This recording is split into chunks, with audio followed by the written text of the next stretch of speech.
hear me and hear me clear. I don't know who needs to hear this.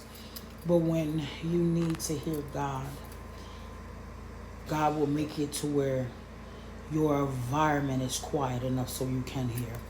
If you refuse to go with the environment or the closure, he'll sit you down. He'll remove things. He'll strip you, right? And what I mean by strip you, not like physically, right? So the first time God wanted me to hear him or hear source, right? And I wasn't listening. I was young. I was about 18, about between 17 and 19. And my lifestyle then is not even close to what it is now. I would run the streets. I was probably drinking heavy, smoking weed and just doing shit, just in the way, right?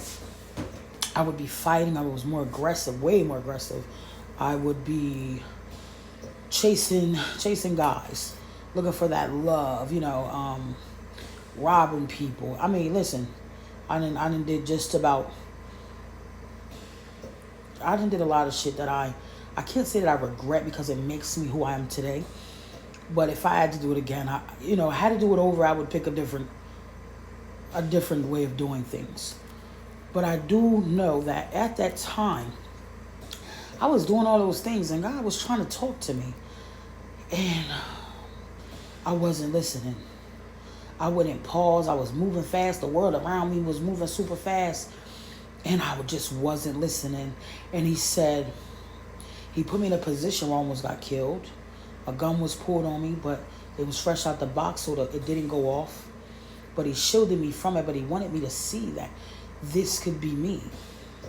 Right? And I still didn't get it at the time. I was still not tapped into what he was trying to say to me. So, life went on. Fast forward a couple months later, maybe even a year later, I ended up in the county jail.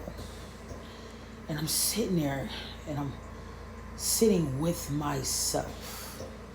And at the time that you're expecting people to be there for you or be there with you and go through this process, you only have you, right? Your family is out. They didn't put you there. So now this is something that you have to deal with. Even though the reason I was there that time was not because of me. It was due to other people, right?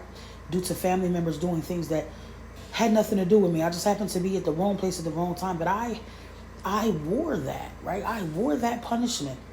None of those family members wrote me. None of those family members posted a bail. I sat in jail for a year and a half due to charges had nothing to do with me. You think my family paid a bill? You think my family wrote me a letter knowing they were the blame? And then they'll ask you, well, why you don't come around family? That same family disrespected me. That same family caused me to lose everything I had gained. And not one time did they apologize. So they're your family. I'm searching for my family, right? When it comes to that narrative. But I'm sitting in this cell and I'm sitting with myself. And God began to talk to me. I knew then I had to change my people, places, and things. I had to change my perspective on the way I thought of things, on what I deemed love to be.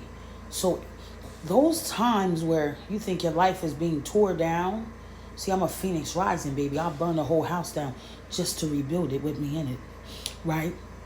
So this is the idea. I feel like God wanted me to burn it down and to start over. He kept giving me a restart, By the time I came home from that year and a half, I had lost everything. So yeah, I was in a mind state of, my family got to eat, yours going to starve. You heard?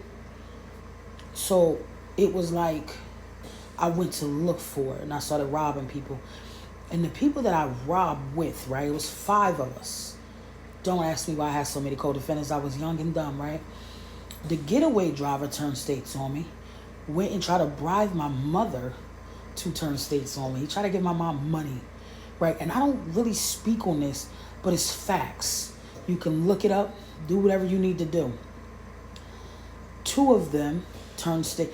3 of them turned states on me. Gave my name, my government. They had to keep separate from us. They thought I was going to hurt these people because they turned states on me. And these was my peoples. These was my peoples. Peoples I consider my peoples. That alone had me open my eyes. People ain't really what they seem. To the moment the pressure is on, they gonna pass the buck. I forgive those people, right? Years ago, been over 20 plus years, right? But in that time, God made me sit down again. Because I had children at that age. I wasn't being a mother. I was more so running the streets. I would financially take care of my kids. I would pop in and out. But you got to remember where I come from. I don't come from a good, loving house. I didn't know what it was to be a mother. I was a child having a child. So I wanted to know what the world was like. So when I got my foot wet, I was off to the races. And God still wanted me to hear him. Because even though I was doing all those things, he kept me protected. I was never like, I never lacked, right? I had people around me that assumed I lacked, right? I never lacked. I hung with people that were way older than me. You would have thought they would teach me some things. They treated me different from the way I was shaped. They would think I wanted to, oh, you can't come in here because you might want my man. It was just so weird. And these are people that call themselves my peoples. So when God set me down, he had me to see these things. And when I went to prison, the only person that was there was my mother. I had an aunt. She took my children. My father stepped up. He took care of my son a little bit. So my kids never made it to foster care in itself. The one did, right? Due to marijuana. But if y'all know, that's a whole nother story. I do have a relationship with my child. I've been around her entire life. So, me sitting down, I got a chance to heal me. I was 19 years old on a bunk. Not even a matter, how did I get here? Like, nigga, I'm in prison. And God wanted me to stay still. He said, the only way you can hear me, you don't need distractions. You need solitude. And I knew from that day, that's how I was able to speak to God. I was able to get my downloads. I was able to tune into self. Who am I? What do I need? What do I want in life? And I started making goals for myself. And every one of those goals, I made like a 10-year plan, right? And guess what? Every one of those goals I executed and more. Even with that background, even with all of those things happening, I said, I'm going to go home. I'm going to get my diploma. I'm going to get my driver's license. I'm going to get a crib. I'm going to get a car. I'm going to get my kids. I'm going to do this. I'm going to go to college. I'm going to get a career. I'm going to get a... And I did every one of those things on my list. But had I not sat still, my life would have looked different. So when God is giving you that nudge, I need you to listen. Because I didn't have to be taught the hard way. God was trying to show me this is the way you do things. I wasn't listening. I didn't even see the signs. So get quiet. Get with yourself, right? Tune the world out. It's okay if they think you're lonely, you're sad. None of that is real. That's some projection. That's what they're putting on you.